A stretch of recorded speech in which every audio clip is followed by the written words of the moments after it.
I ran through the offense on Monday. I'm going to run through the defense for the Georgia Bulldogs in this video because we're just a couple of days away from the 2025 football season starting. Fall camp starts for the Georgia Bulldogs on Thursday. Gonna get an opportunity to go see practice. Gonna get my eyes on what Georgia has going on at the beginning of fall practice. I'm excited. This is always an interesting part of the year. There's a lot of speculation. All the buildup is really culminating here, and people are just ready to watch football, and they're definitely ready to talk about football. So I'm talking about the Georgia defense. Back in the spring, did kind of a rough depth chart for the offense and the defense.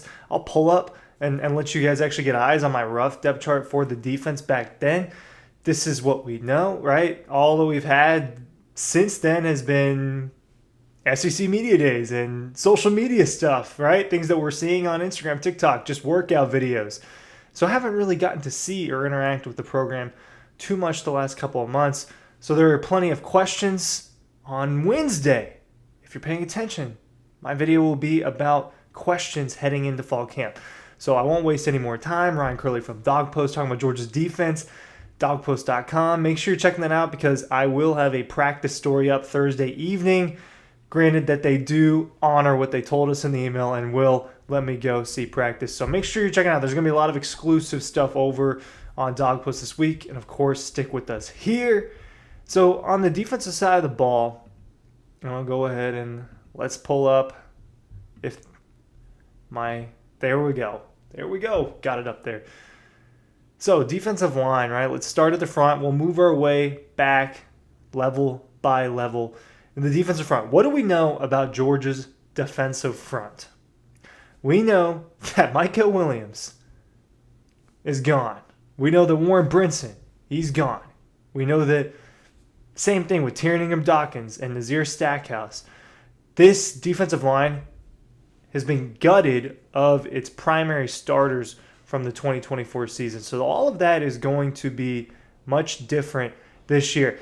Now, the question, which I will hit on a little bit tomorrow as well, but the question is, just because it's all new and just because some of those guys were draft picks, is it going to be better or worse this season? That's part of the mystery. And I think one of the biggest mysteries of this Georgia football team is certainly how well the defensive front is going to perform. In terms of actual bodies, what do they have at defensive end? Who's going to play like that Michael Williams type of role? Big, edge-setting defensive end, right? That's what he was for Georgia. The popular candidate there is Joseph Jonah-Ajonye, redshirt freshman. This guy's 6'4", 6'5", long arms, right? That 250, 260-pound range. He's got a similar build that those guys had, and you think, hey, maybe it's going to be Joseph Jonah-Ajonye. In fact, I think he is going to play a good bit for Georgia this season. They've got a lot of different guys, right? They got another redshirt freshman who was in the same class as him last year, and Justin Green, who I think is going to rotate, maybe get some snaps. And they've got a couple of true freshmen who I think can play both a defensive end and maybe a little bit of an outside linebacker role, along with Gabe Harris, an outside linebacker that I ultimately think will play on the line of scrimmage sometimes too. So Gabe Harris, is an edge rusher. He's going to play that defensive end role a little bit. But I think as your more traditional down lineman defensive end, Joseph Jonah-Ajonye, Justin Green gets in there. And then true freshmen Isaiah Gibson and Darren Ikenagbon. I think that they can be kind of a hybrid role. That's what you're working with kind of at your defensive end, kind of slash edge rusher position. Basically, think about what Michael Williams was. Think about what Trayvon Walker was. They have a hole to fill there this season. I think Joseph Jonah-Ajonye is kind of your number one right there. I think Gabe Harris can play that role to an extent as well. On the interior defensive line, I named a few guys. I named Ingram Dawkins, who was kind of playing an inside-outside role. Nazir Stackhouse and Warren Brinson. They're all out the door. Georgia's got some guys that have been around. They've got Christian Miller, who's entering year 4. He's been around. He's played a good bit. He's going to start. People think that he's a potential first-round pick. I think the same about the guy I think is going to start next to him, which is Jordan Hall. This guy's bigger than Christian Miller. He's a former 5-star. Let me pull up the height and the weight for Jordan Hall. This is an individual that's one of the highest ranked guys coming out of high school on the team. About 6'4", 317. That weight's probably changed a little bit as that was his high school weight. But the theme that you will see throughout this particular video talking about Georgia's defense is, hey, in some of these spots, they're not quite as experienced as they have been in the past. They don't have as many guys that have played a ton of snaps. But what is true is most of these guys are rated very highly, right? Jordan Hall, like, I'll go through it afterwards, but 5-star, 5-star, 4-star, high 4-star, borderline 5-star. Like, that is a common theme with Georgia's defense. There may be some inexperience, but they do not lack in just raw athletic talent and ability. And I think that Jordan Hall and Christian Miller kind of embody that. Behind them, there's Nnamdi Agboko. There's another true freshman, Elijah Griffin, that's gotten some buzz. Is he going to be in the mix? I think that you will see him on the field at some point, right? He's getting a lot of Jalen Carter comparisons. I'm pumping the brakes on that. Nope, let's stop there. I want to see it first, right? We're talking about a Super Bowl winning disruptive defensive tackle right now, and Jalen Carter did a lot of good things for Georgia. Let's see if he can get on the field as a freshman the way that Carter did. But that's a question mark that people have, is how good is he going to be? So when we go to the linebackers, and I'll pull up Georgia's linebackers on the screen, we're talking about edge rushers, and we're talking about the interior linebackers. Well, at edge rusher, I talked about Gabe Harris, right? I think he's going to kind of play a hybrid stand-up and hands-in-the-dirt type of edge rusher, outside edge-setting guy. But they brought in Elamodozi. They brought him in from from Army in the transfer portal. I think that he can be a real impact player for Georgia this season. I think that he could be the sack leader, right? 6.5 sacks at Army last year. They were thin at this position. They're thin at the outside linebacker position, right? During the spring, they were starting Quintavious Johnson and Chris Jones, 2 redshirt freshmen.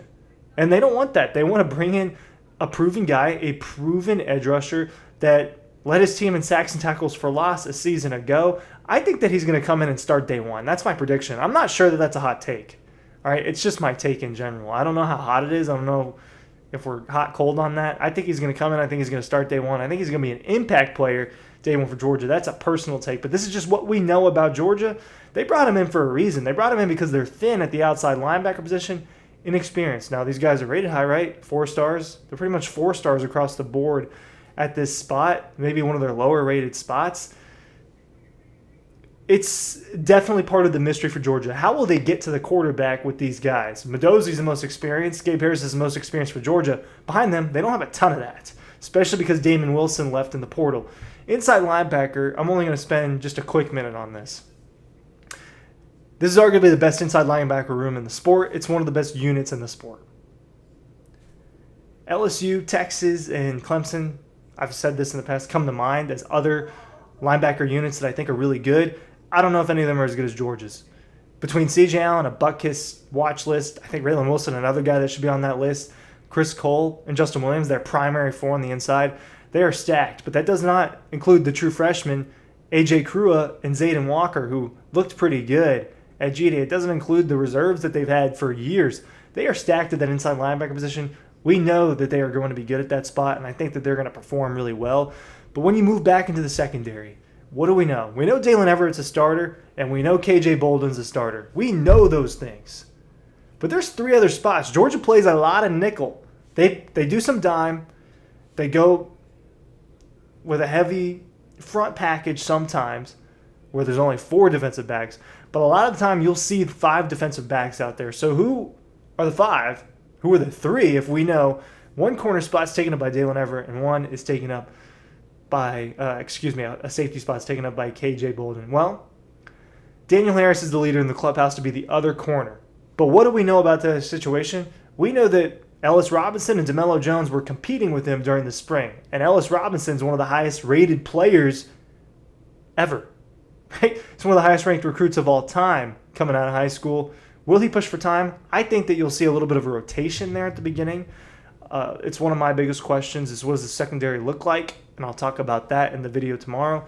I think that they brought in safeties through the portal to compete. Georgia's got Janelle Aguero, who is kind of the penciled-in starter at that nickelback's position.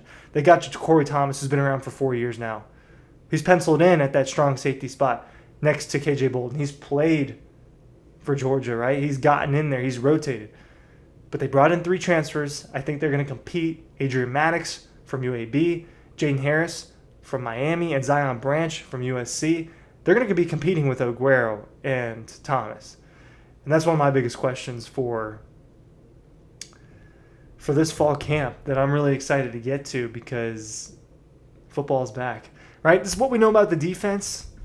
We know that they are not as experienced, but they're certainly just as talented. 5 stars all over the place in the front, 5 stars in the back, highly ranked transfers. Will they perform? I talked about how they dropped off. Will they rise back again to what they were a few seasons ago? We'll find that out in a couple months. Thank you for watching. Go to dogboast.com. I'll have a great story for you on Thursday. Granted that they do let us see practice, and we will be bringing you all of the inside info that we possibly can on here as well. Thank you for watching.